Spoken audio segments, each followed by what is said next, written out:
La vigile pascale, c'est vraiment le cœur de la foi chrétienne.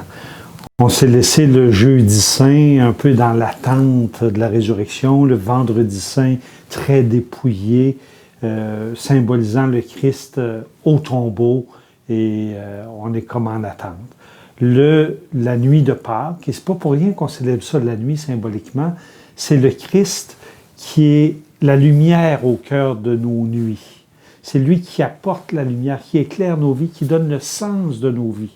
Hein, c'est ça qu'on veut célébrer, et c'est pour ça que la liturgie commence avec le feu nouveau, et puis ici symbolisé par le cierge pascal, hein, le Christ qui est lumière du monde. Évidemment, il est lumière du monde, et parce que nous sommes fils et filles de Dieu, nous devenons à notre tour, à l'exemple du Christ, lumière pour notre monde. C'est notre mission comme chrétiens, comme chrétiennes.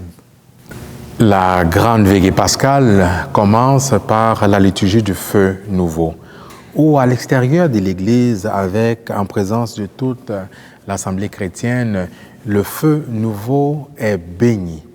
Le cierge pascal est également béni et allumé.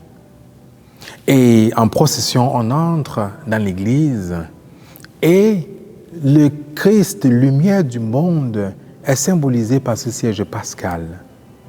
Le Christ, alpha et oméga, hier, aujourd'hui, commencement et le commencement et la fin. Et en entrant en procession dans l'Église, le diacre tient le cierge pascal et proclame le Christ lumière en redisant à 3 reprises lumière du Christ, et l'Assemblée répond: nous rendons grâce à Dieu. Cette liturgie, la lumière se poursuit avec la grande proclamation de Pâques, l'exultète, qu'éclate dans le ciel la joie des anges.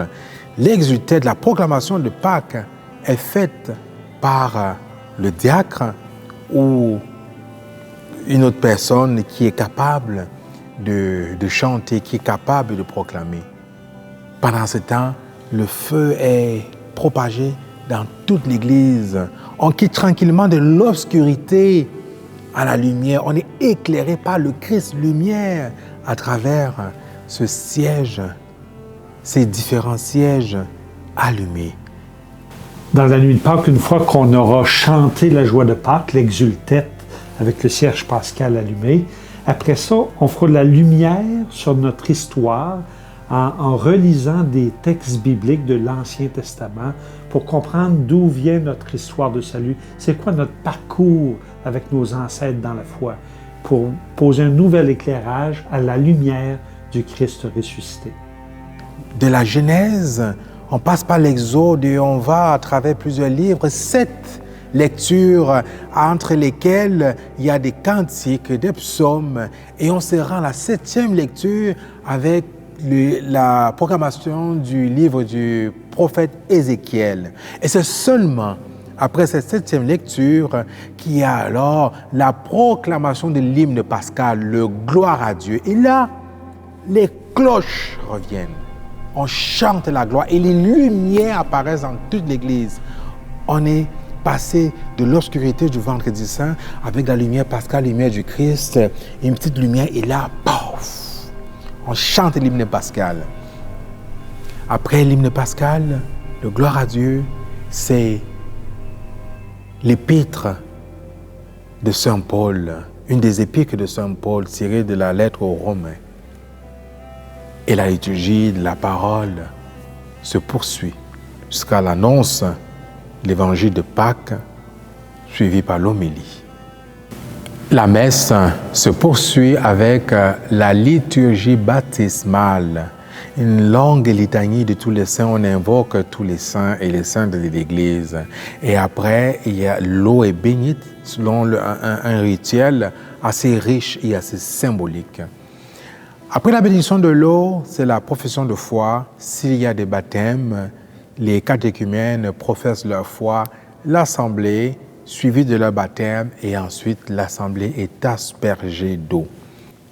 On poursuit la liturgie comme d'habitude, comme chaque dimanche.